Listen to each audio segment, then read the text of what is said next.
Welcome back to the Michigan Business Beat, brought to you on the Michigan Business Network. And as you can see from the backdrop, we are not quite in our new studio out at the airport, Capital Region International Airport.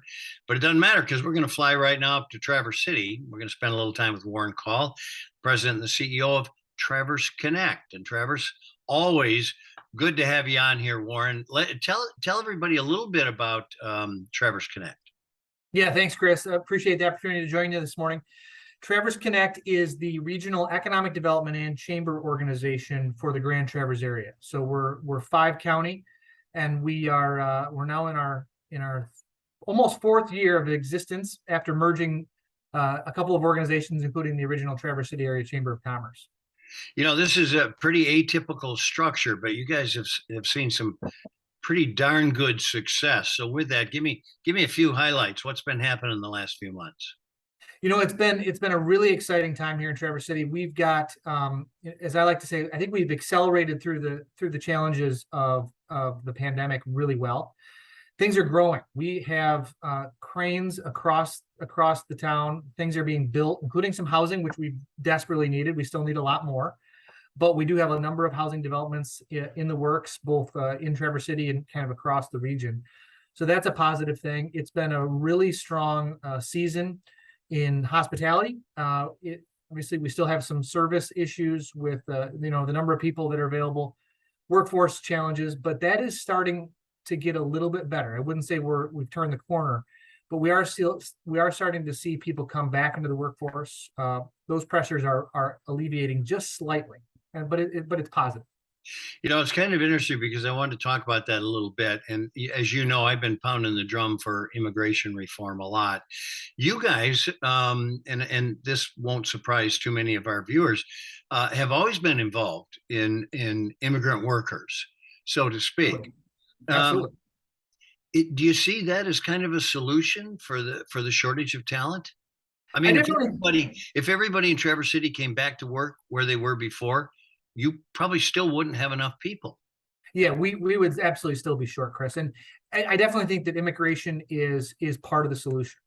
We, as you've said, we've historically, both in agriculture and in hospitality, have relied on immigrant labor, migrant labor, seasonal labor, and that's certainly part of the issue. Obviously, a number of our resorts here really rely on that.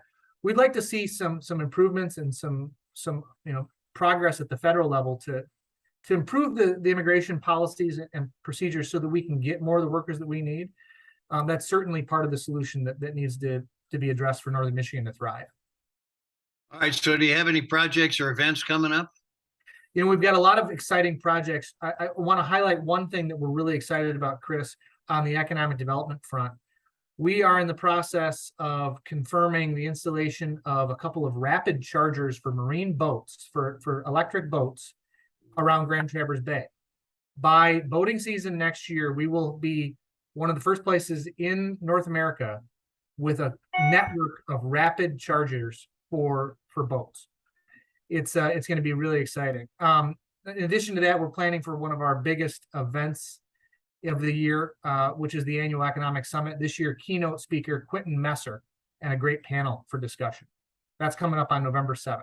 Yeah, I don't know how much you know about Quentin, but you're going to thoroughly enjoy this guy. He is absolutely committed to his job. And the first thing he'll ask you is, how can I help you? Yeah, absolutely. We're looking forward to having him. They got a great new message there. Okay, so let's go back to some of the challenges that down here we're facing as well.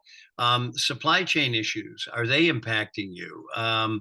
Wage inflation. Inflation turns out to be the number one concern of business, according to our last Michigan Future Business Index. Yeah, I think that those are absolutely still issues for us. I think that what we've noticed about Traverse City and Northwest Michigan is we're kind of ahead of the curve. So getting to we experienced some of those challenges really acutely coming out of the pandemic. We're now again starting to turn the corner a little bit on those things. Talent pressure has weighed off a little bit, wage pressure perhaps slightly, supply chain is improving. So we're looking at green shoots here, albeit, early. It's early. Yeah. So, Warren, you've been up there a little while now. I remember when we first had you on, you were still trying to find a restroom there. Um, how are things going? How are in your appraisal? How are things going? Things are going really well. One of the things that we did when we revamped everything back in 2019 is we set 5 metrics out there that we were going to track as a region. And I'm happy to report that all 5 of those metrics are improving. So we've got educational attainment improving. We've got working age population growth improving, GDP per employee. Some of those big metrics that are hard to move are all trending in the right direction. So there's still a lot more to be done, but it's positive direction. You were getting some industrial movement and commercial movement up there because people fell in love with the area and they were going to move their businesses up there. Is that still happening? It is happening. In fact, meeting later this week with someone from Silicon Valley who's interested in moving his biomedical company here, and it's because of the quality of life is a big part of it. Yeah, it certainly is. Well, you have that, that's for sure. Warren Call, he's the president and CEO of Traverse Connect. Thanks. Always good to spend time with you, my friend, and keep that the most beautiful place on the planet. Thanks, Chris. Appreciate the opportunity. You've been watching this on the Michigan Business Beat on the Michigan Business Network. I'm Chris Holman. We'll be back.